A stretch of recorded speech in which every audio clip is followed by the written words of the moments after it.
बोलिए भगवान महावीर स्वामी की।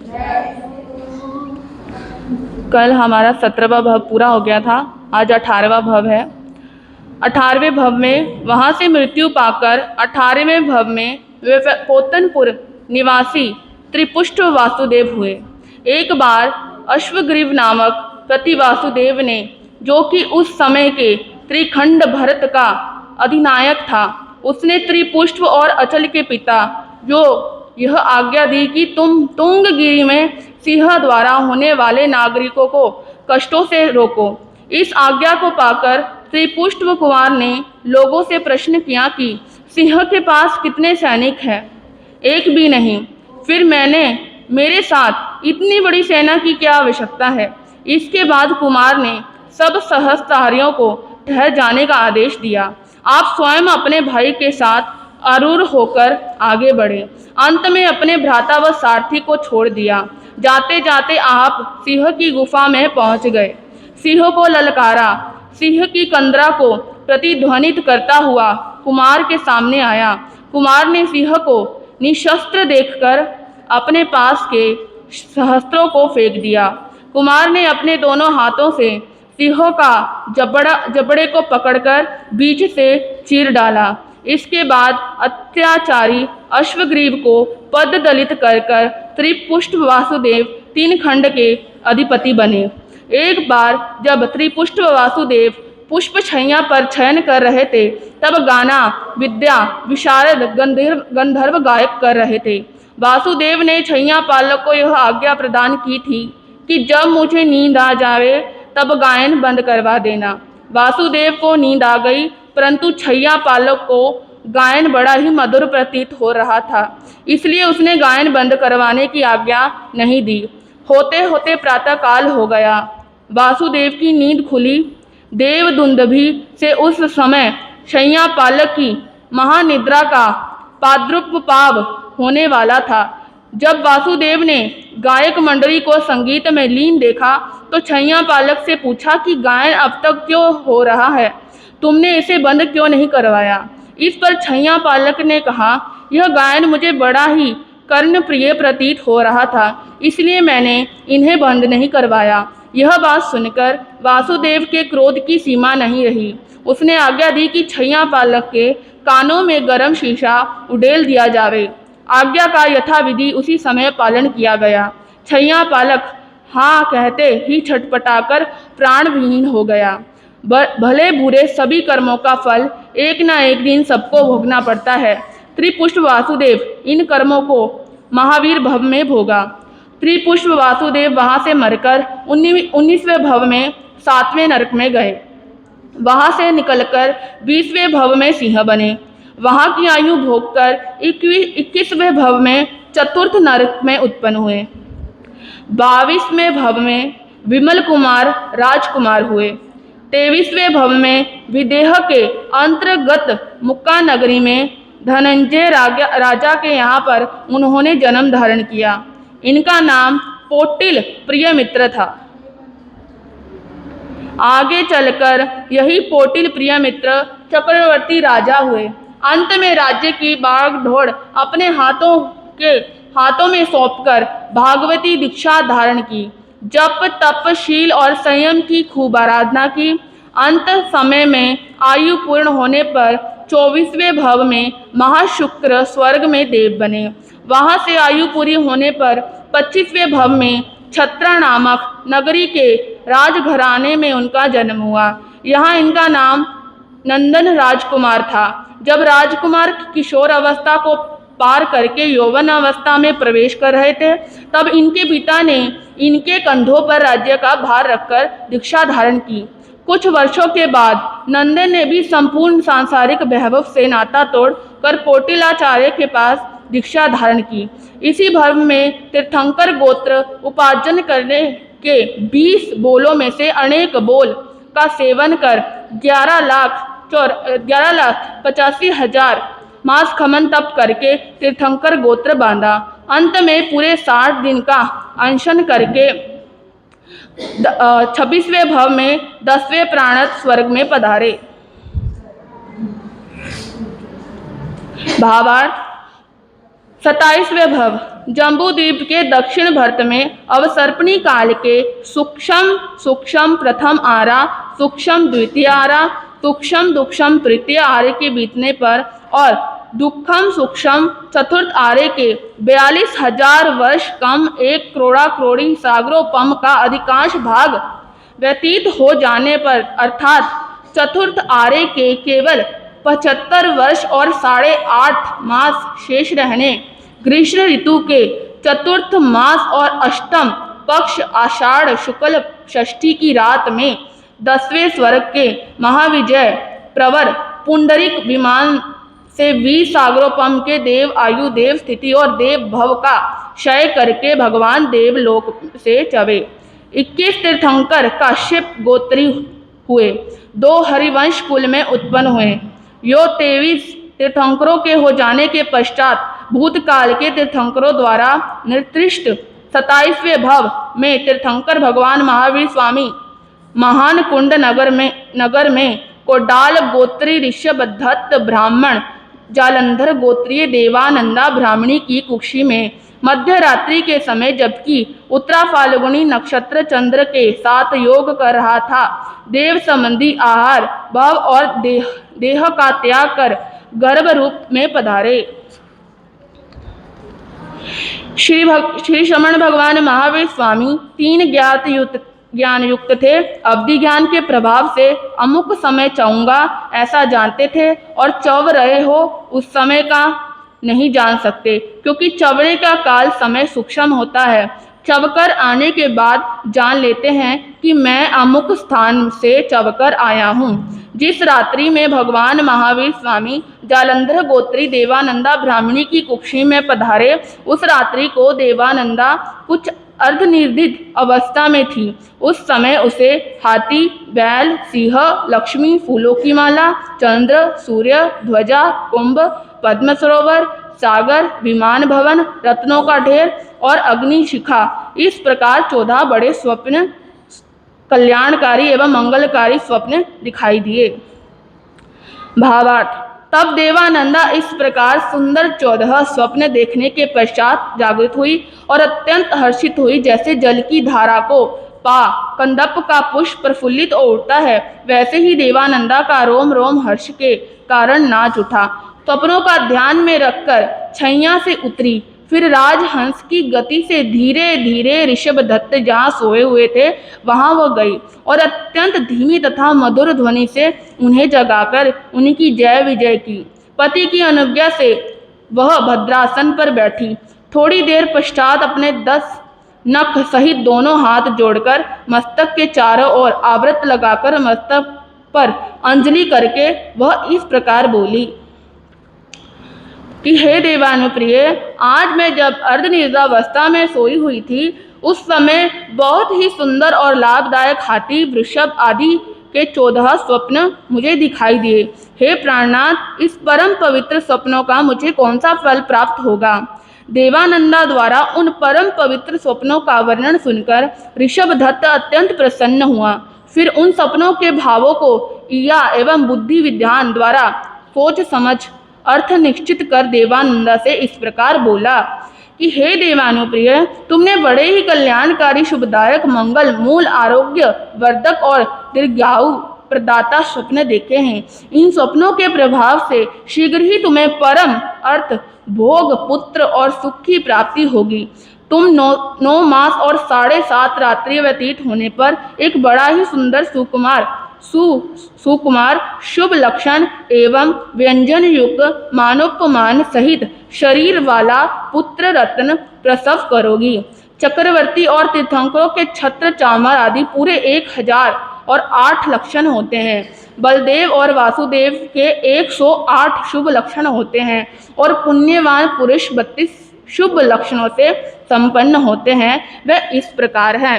पुण्यवान पुरुष के 32 शुभ लक्षण: छत्र, कमल, धनुष, रथ, वज्र, हर्षप, अंकुश, वापिक, स्वस्तिक, तोरण, सरोवर, केशर सिंह, वृष, चक्र, शंख, हाथी, समुद्र, कलश, महल, मस्तय, यव, यज्ञस्तंभ, स्तूप, कमंडल, पर्वत, चमर, दर्पण, वृषभ, पताका, लक्ष्मी, माला और मयूर। शरीर में 7 रंग की वस्तुओं में से लाल रंग की ये वस्तुएं शुभ मानी जाती है। नख, चरण, हथेली, जीभा, होठ, तलवा और नेत्र के कोने। भावार्थ, वह बालक शिशु जीवन व्यतीत कर 8 वर्ष का हो जाने पर ज्ञान और कला में निष्णात होगा। तरुणाई पाकर वह ऋग्वेद, यजुर्वेद, सामवेद, अथर्ववेद, इतिहास, त्रिघंटु आदि के रहस्यों सहित चारों वेदों को जानकार बन जाएगा। उसकी स्मरण शक्ति और मेधा बड़ी ही प्रखर होगी। जो भी ज्ञान वह सीखेगा सुनेगा उसे सदा स्मृत रखने वाला, पारगामी, विपरीत के मुंह बंद करके वाला, षडंग निष्णात, गणित, शिक्षा, उपदेश, व्याकरण, छंद, निरुक्त, ज्योतिष और न्याय आदि अनेक ब्रह्मांड शास्त्रों के गूढ़ अर्थ का पूर्ण जानकार वह होगा। भावार्थ, हे देवानुप्रिय, तुमने जो परम कल्याणकारी स्वप्न देखे हैं उनका प्रभाव उत्कृष्ट और तत्काल फलदायक है। इसके प्रभाव से शरीर की निरोगता, निमित्तता, आयु की अखंडता और दीर्घ जीवन की प्राप्ति होगी। वे मंगल और कल्याण की प्राप्ति के सूचक है। हे देवानुप्रिय, इस संबंध में और अधिक क्या कहा जाए। तुमने परम अनूठे और मंगलकारी स्वप्न देखे हैं, यो कहकर बारंबार बधाई दी। भावार्थ, तत्पश्चात अपने पति ऋषभदत्त ब्राह्मण द्वारा उन स्वप्नों का अर्थ सुनकर और समझ कर तथा ध्यान में रखती हुई वह ब्राह्मणी अत्यंत ही हर्षित हो उठी और अपने दोनों हाथों को जोड़कर उनका आवर्तन कर मस्तक पर रखती हुई अपने स्वामी से इस प्रकार बोली कि हे देवानुप्रिय, आपने जो स्वप्नों का अर्थ बतलाया है वह सर्वथा सत्य है, तथ्य रूप है, कभी झूठ न होने वाला है और संदेह रहित है। यह अर्थ मुझे प्रिय है, बड़ा ही प्रिय है, स्वीकार्य है, सत्य है। यो कहकर उस अर्थ को ध्यान में रखती हुई अपने पति के साथ वह प्रेम पूर्वक रहने लगी। भावार्थ, उस समय स्वर्ग में देवताओं के अधिनायक शकेंद्र शासन कर रहे थे। उनके हाथ में वज्र होता है। वे दैत्यों के नगर का नाश करने वाले हैं। पूर्व भव में उन्होंने 100 बार परिमा आराधी थी, इसी से उनका नाम शत्रुकृत है। कार्तिक के भव में जो परिमा उन्होंने आराधी थी और उस समय जो घटना घटी थी वह इस प्रकार है। एक बार एक सन्यासी नगर में आया। वहाँ के राजा तथा प्रजा सभी उसके भक्त हो गए, परंतु कार्तिक सेठ सच्चे जैन धर्म का आराधक था। सन्यासी ने राजा को आदेश दिया कि कार्तिक को बुलावा भेजो। राजा ने उसे बुलाते समय राज्य प्रसाद के प्रधान द्वारा की छोटी खिड़की का प्रबंध किया, जिसमें प्रवेश करने पर सिर झुकना आवश्यक होता है, किंतु कार्तिक चतुर था। इस चाल को वह ताड़ गया। उसने पहले अपने पैरों को खिड़की में रखा, फिर अपने शरीर को रखा। इससे सन्यासी समझ गया कि वह मेरे साथ विनय पूर्वक प्रस्तुत होना नहीं चाहता। उसी समय उसने राजा से कहा कि मैं इसकी पीठ पर उष्ण खीर की थाली रखकर पारना करूँगा। राजा ने सन्यासी की बात स्वीकार कर ली। सेठ को राजाज्ञा सुना दी गई, जिसका पालन सेठ को करना ही पड़ा। सेठ ने विचार किया कि यदि पहले भिक्षु बन जाते तो ऐसा व्यवहार नहीं होता। अस्तु, अब भी कुछ नहीं बिगड़ा है। उसने अपने पुत्र को अपनी गृहस्थी का सारा भार सौंप अपने 500 मित्रों सहित भगवती दीक्षा स्वीकार कर ली। ये सब मुनि शुक्र के अधीन मंत्री रूप देव हुए। कार्तिक सेठ शकेंद्र हुआ, इसी से इनको सहस्त्रार कहते हैं। मघा नाम के बड़े देव इनके वश में होने से इन्हें मघवा कहते हैं। पाक नामक देव पर शासन करने से यह पाक शासन भी कहलाते हैं।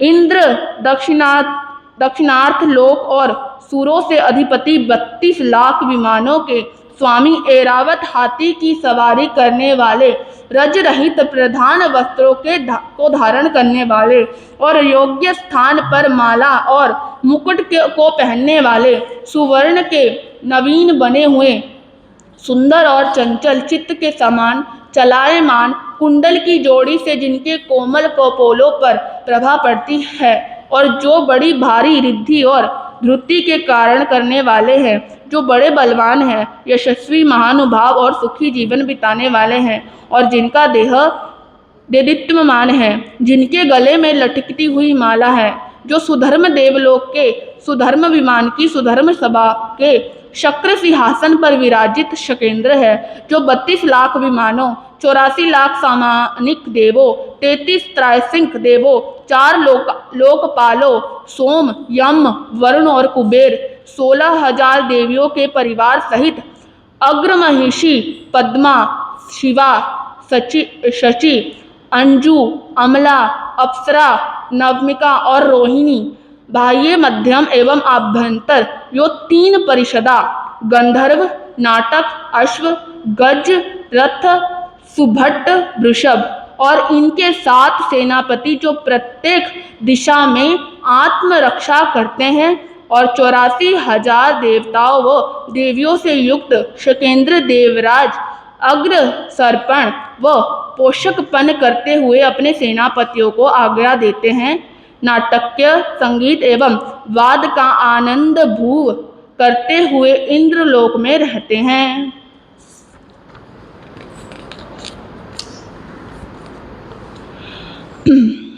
संपूर्ण जम्बू द्वीप को अपनी विपुल अवधि ज्ञान के द्वारा देखता हुआ इंद्र उस समय जम्बू द्वीप के दक्षिणार्थ भरत में ब्राह्मण कुंड ग्राम नगर में कोडाल गोत्री ऋषभ दत्त ब्राह्मण की पत्नी जालंधर गोत्री देवानंदा ब्राह्मणी की कोख में भावी भगवान श्री महावीर स्वामी को आया देख बड़ा ही हर्षित हो उठा। उसके हृदय में अपार प्रीति, आनंद और हर्षित की पाप नाशनी त्रिवेणी फूट पड़ी।